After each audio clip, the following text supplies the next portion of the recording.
안녕하세요. 뉴질랜드 헬렌입니다. 이번엔 오클랜드에 있는 마운트 이든이라는 동네를 소개할까 합니다. 이곳은 도심 한가운데에 자리 잡고 있는 동네인데요. 유명한 카페들이 많고 아기자기한 구경거리로 시민들 뿐만이 아니라 관광객들도 많이 다녀가는 곳입니다. 마운트 이든 빌리지라고 불리우는 이 예쁜 거리에서는요, 1년에 한 번씩 거리에 가게 물건들을 내놓고 장터처럼 파는 이벤트를 하기도 합니다. 이곳 뉴질랜드는 아주 오래전에 화산이 분출했던 곳들이 많은데요. 그 분화구들이 요즘은 많은 사람들이 다녀가는 관광 명소가 된 곳들이 여기저기 있습니다. 그 중에 하나인 마운트 이든 도메인도 이 빌리지 근처에 있고요. 정상에 올라가면 엄청 큰 분화구와 오클랜드가 한눈에 다 보이는 파노라마 뷰를 즐길 수 있어서 관광객들이 꼭 다녀가는 곳이기도 합니다. 자, 오늘은요, 마른 씨앗이라는 주제로 이야기를 해볼까 합니다. 말이 씨가 된다라든가 말하는 대로 된다라는 말들은 너무나 흔한 말이라 모르시는 분들이 없죠. 함부로 말하지 마라, 말이 씨가 된다 라고 저희 할머니가 늘 말씀하셨던 기억도 있는데요. 요즘은 그보다는 말하는 대로 라는 말을 더 많이 쓰는 것 같습니다. 굳이 따져본다면 말이 씨가 된다는 건 왠지 부정적인 말을 하지 말라는 뜻이고, 말하는 대로는 원하는 것을 말하면 말 그대로 말하는 대로 다 이루어진다라고 조금은 더 긍정적인 의미로 사용하는 듯한데요. 암튼 이 두 말은 다 말의 중요성을 강조한 것임에는 틀림없는 것 같습니다. 여러분은 말이 씨가 된 경험들 또는 말하는 대로 뭔가가 이루어진 경험들 해보셨나요? 저는 오늘 그 중에서도 말이 씨가 되어 돌아온 이야기들을 해볼까 합니다. 우리가 무심코 뱉은 말 한마디가 나의 인생을 바꾼 사례들도 있을 거고요. 저도 이 말에 어마어마한 위력으로 제가 치명타를 맞게 된 경험이 있는데요. 제가 대학에 들어가려고 원서를 내던 아주 오래전 이야기입니다. 뒤늦게 미술을 시작해서 미대 입학을 코앞에 두고 원서를 준비하던 시기였습니다. 대학을 결정해야 했던 저는 제가 다니던 화실 선생님의 조언을 받아들여 이 정도면 충분히 합격할 거고 장학금도 기대할 수 있을 거라고 장담하며 살짝 하향 지원했다가 그 1차 미대에 실패했고, 그러자 화실 선생님은 또다시 실패하지 않게 하려고 여긴 너의 실력 정도면 되겠고 저긴 좀 그렇고 등등 조언을 해주시며 정말 진지하게 2차 학교를 고르고 있었는데요. 1차 실패로 잔뜩 속도 상한 상태였던 저는 삐딱한 마음에 우리 집 근처에도 대학 있어요. 그냥 가까운데 뭐 거기나 갈까 봐요. 라고 저는 무심히 얘기를 했습니다. 잔뜩 진지하게 저에게 조언을 해주시던 선생님은 말도 안 되는 학교를 지목하며 장난스레 뱉어낸 저의 말에 엄청 화를 내셨고, 그때의 그 선생님의 표정을 저는 아직도 기억을 하는데요. 암튼 저는 그 이후 뭔가에 홀린 듯 정말 이런저런 말도 안 되는 우여곡절을 겪다가 마지막으로 추천받은 학교가 다름 아닌 제가 장난처럼 뱉어낸 바로 그 대학이었고, 저는 그 학교를 들어가고 말았습니다. 저보다 학력고사 성적이나 실기 면에서 더 못하던 친구들도 다 훨씬 좋은 대학을 갔는데 이건 뭐지? 라는 너무나 황당하고 드라마틱한 이 상황들이 어린 저의 영혼을 송두리째 흔들어 놓았고, 아무런 흥미도 없이 인생의 허무함만을 가슴에 가득 담은 채 그냥 그 학교를 다녔습니다. 그러다 참 다행히도 저는 이건 아니다 싶어 새로운 꿈을 꾸었고, 함부로 말하는 대신 신중하게 생각을 하며 원하는 삶을 향해 또 다른 도전을 하게 되었습니다. 암튼 그 어마어마한 경험으로 인해 저는 가슴에 뭔가 큰 의구심을 품으며 살았던 것 같습니다. 그 당시에는 마음 공부가 뭔지, 영적인 것이 뭔지 전혀 알지 못한 채 그저 철학책을 열심히 읽으며 내 안에 자리 잡고 있는 의구심들을 풀어보려고 부단히 노력했던 것 같습니다. 하지만 명확한 것을 모른 채 그렇게 살다가 결혼을 했고 딸을 낳았고 우리 딸이 4살이 되었을 때 나이에 비해 조금 빠르다는 주변의 권유로 한국교육개발원에서 실행하는 영재센터를 다니게 되었는데요. 그때 그 박사님이 평재 엄마는 영재를 제대로 키울 수 없다며 부모 역할 훈련이라는 프로그램을 만들어 엄마들을 교육시켰습니다.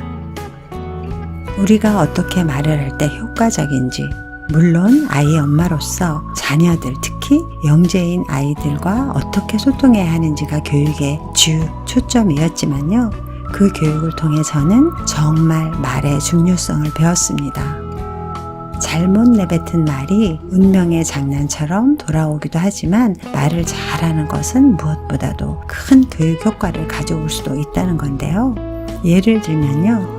엄마가 운전하고 있는데 아이들이 차 안에서 난리를 치면 보통의 경우에는 너희들 가만히 못 있어? 그러다 위험해 라고 말을 하는데요. 그럴 때 아이들은 절대 자기네 행동이 위험하다고 느끼질 않기 때문에 잠시 조용하다가 다시 또 난리를 친다고 합니다. 그래서 아이들과의 대화는 늘 1인칭으로 하라고 합니다. 즉, 엄마가 너희들이 난리를 치는 바람에 운전을 잘 못하겠어. 그래서 사고 날 것 같은데 좀 얌전히 있어주면 엄마가 운전을 안전하게 할 것 같아. 이렇게요. 많은 부모님들이 너희를 위해서라고 말하는 많은 얘기에 실제로 아이들은 공감을 못한다는 거죠. 특히 똑똑한 아이들은 자기 스스로가 잘한다고 믿기 때문에 더더욱 이건 너를 위해서야 라는 식의 말은 안 통한다고 합니다. 그래서 말을 바꾸어서 늘 엄마가 1인칭이 되어서 엄마는 너가 그렇게 행동해서 속상해 라던가 엄마는 너가 이렇게 할 때 참 기뻐 라던가 그렇게 저는 1인칭 화법의 효과와 말의 중요성을 배웠고 그것은 제 아이 둘을 키울 때 그리고 제가 아이들을 가르치는 선생으로서도 많은 도움이 되었습니다. 저는 말의 중요성을 알아챈 후부터는 좀 더 나아가서 긍정적으로 표현하기 등을 생활 속에서 늘 실천하며 아이들에게도 긍정 화법을 강조하며 키웠는데요.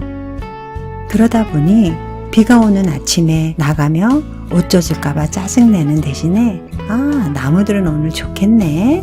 양들과 소들도 시원하겠다 하며 나갑니다. 심지어 우리 딸은 회사에서 어려운 일들을 자꾸 맡게 되며 직원들이 걱정을 해도 그런 일들을 해결해 봐야 내 실력이 더 쌓이는 거지 라며 오히려 즐기기까지 하다 보니 긍정의 여왕이라는 소리까지 듣게 되었고요. 물론 저는 긍정의 끝판왕입니다.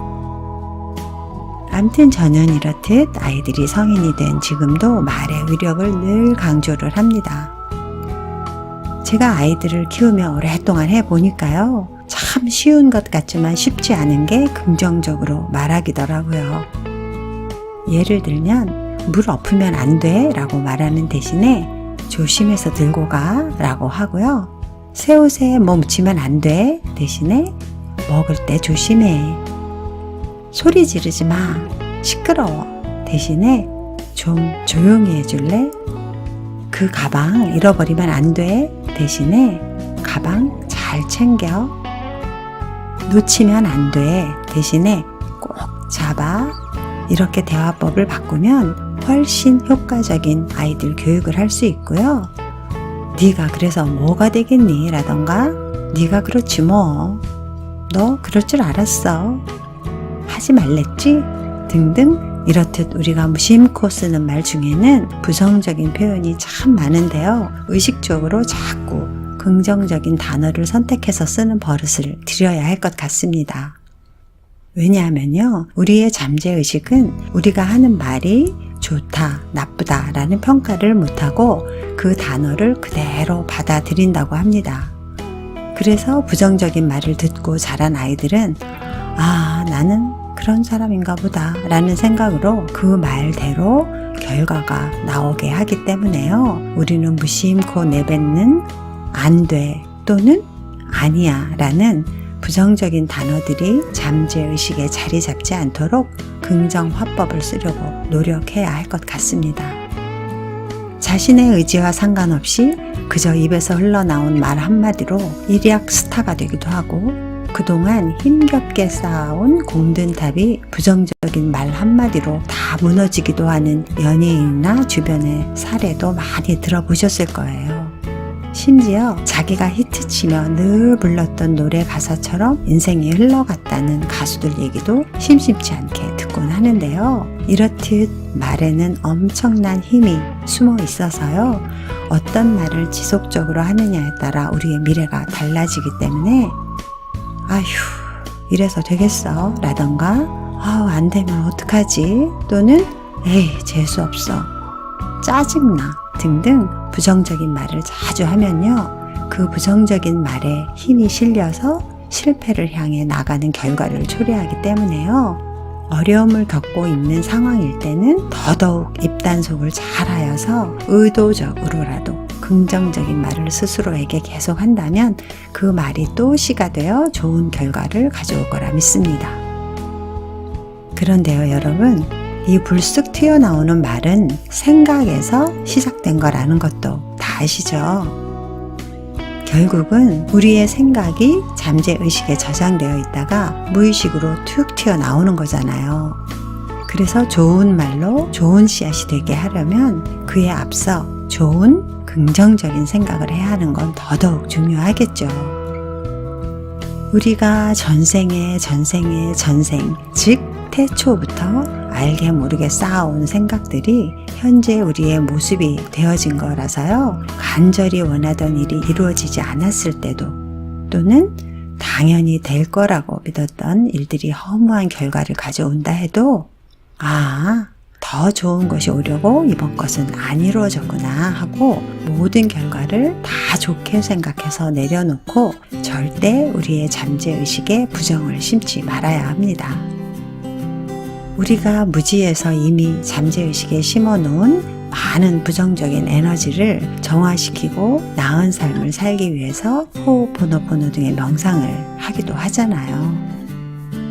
누구는 힘들이지 않고도 물질적으로나 정신적으로나 여유로운 삶을 살고 있고, 누구는 힘겹게 하루하루를 버티듯 살아가고 있고, 이것이 다 우리가 긍정적인 생각을 심었든 부정적인 생각을 심었든 어떻든 우리가 알게 모르게 심어놓은 생각들의 잔재이고요. 그 생각을 근거로 우리가 말을 하는 것이고, 그 말은 또다시 씨가 되어 우리의 잠재의식에 저장이 되고, 이렇듯 우리의 생각과 말과 인생은 다 돌고 돌아 연결이 되어지는 거니까요. 우리 스스로가 긍정적인 말을 하며 그것이 씨앗이 되어 좋은 결과를 얻음으로써 각자가 원하는 삶을 살 수 있지 않을까 싶습니다. 돈 드는 일도 아니고요. 우리의 의식만 조금 깨어 있으면, 그래서 꾸준히 노력만 한다면 되는 일이니까요. 저를 포함해서 늘 행복하고 싶으신 분들은 이렇듯 긍정 화법으로 말하기, 그래서 그 말이 내 인생의 밭에 좋은 씨가 되게 하기. 어때요, 여러분? 네, 오늘은 밖에 비가 많이 와서요, 홍수 걱정을 하는 지역도 있더라고요. 그렇지만 이 비가 단비가 되는 곳도 있을 거라고 긍정적으로 믿는 이 마음 한 접시를 나누고 싶고요. 헬렌의 마음 한 접시는 오늘 여기까지입니다.